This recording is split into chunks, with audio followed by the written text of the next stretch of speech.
Assalamualaikum warahmatullahi wabarakatuh. Selamat bertemu dengan Ibu Arfian Yulianti ya. Kali ini Ibu akan menyampaikan video pembelajaran terakhir dari administrasi internasional. Harusnya Ibu sampaikan pada saat kita pertemuan terakhir. Ternyata karena masih banyak yang belum presentasi, maka Ibu menyelesaikan presentasi. Nah, video kali ini Ibu akan sampaikan karena menurut Ibu sangat penting untuk mahasiswa ketahui. Maka wajib mahasiswa menonton ya. Untuk itu Ibu akan menyampaikan salah satu materi yang Ibu anggap juga sangat penting untuk diketahui oleh mahasiswa.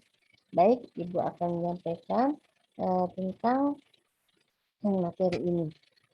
Oke, materi ini adalah yang akan Ibu sampaikan berjudul Organisasi Internasional dan Pengaruhnya dalam Politik Luar Negeri. Mungkin kita belum bahas semuanya ya dalam politik pengaruhnya dalam politik luar negeri, karena menurut James and Rosemary membagi dua variabel sumber-sumber politik luar negeri.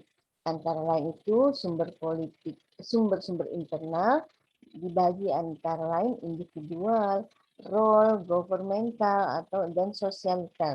Kemudian ada juga sumber-sumber eksternal, yaitu international system dan international regions ya, artinya regional di dalam internasional juga terbagi-bagi sebagai berbagai regionalnya. Nah, lanjutannya lagi, organisasi internasional itu tidak dapat dipisahkan dari sistem internasional. Hal ini dibuktikan oleh beberapa asumsi antara lain sistem internasional sebaiknya berkarakter sebagai kompleks interdependen ya, dan organisasi adalah bagian yang terintegrasi dalam sebuah sistem internasional yang berkarakteristik kompleks independence tersebut. Organisasi merupakan komponen dari rezim internasional. Maka organisasi internasional ini dipengaruhi dengan berbagai karakteristik. Karakteristik yang dimaksud adalah karakteristik setiap negara peserta organisasi itu. Kemudian, organisasi internasional adalah aktor internasional selain negara. Jadi organisasi internasional itu sangat berperan dalam kegiatan di negara-negara itu. Karena keikutan tiap negara dalam organisasi ini, maka ada beberapa urusan atau beberapa hal dapat dilibatkan. Kemudian ada hubungan saling ketergantungan antara organisasi dengan negara. Nah, organisasi internasional ini membuat negara itu tergantung pada organisasi ini. Misalnya organisasi IMF.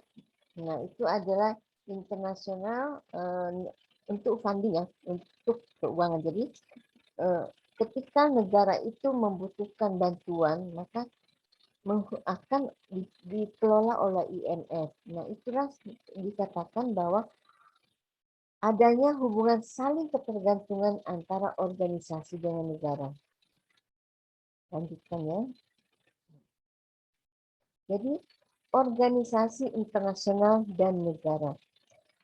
Jika network dan independen semakin ketat, maka pengaruh organisasi internasional pada setiap negara akan tumbuh. Kemudian eksistensi dan output organisasi internasional dapat membuat perubahan dalam perilaku negara. Tetapi perilaku yang ditimbulkan beragam berdasarkan dimensi yang berbeda.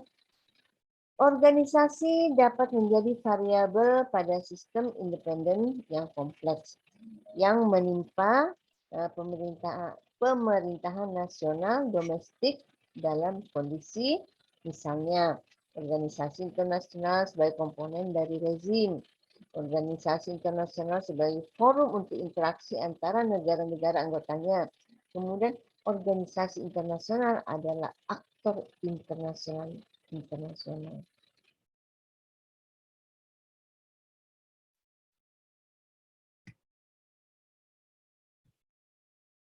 Organisasi internasional dalam politik luar negeri.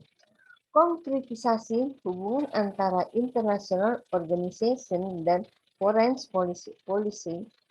Organisasi internasional merupakan salah satu instrumen politik luar negeri dan adanya influence yang timbal balik antara organisasi internasional dan politik luar negeri. Artinya politik luar. Jadi organisasi internasional dan politik luar negeri itu sangat berhubungan sekali karena saling berkaitan, saling membutuhkan.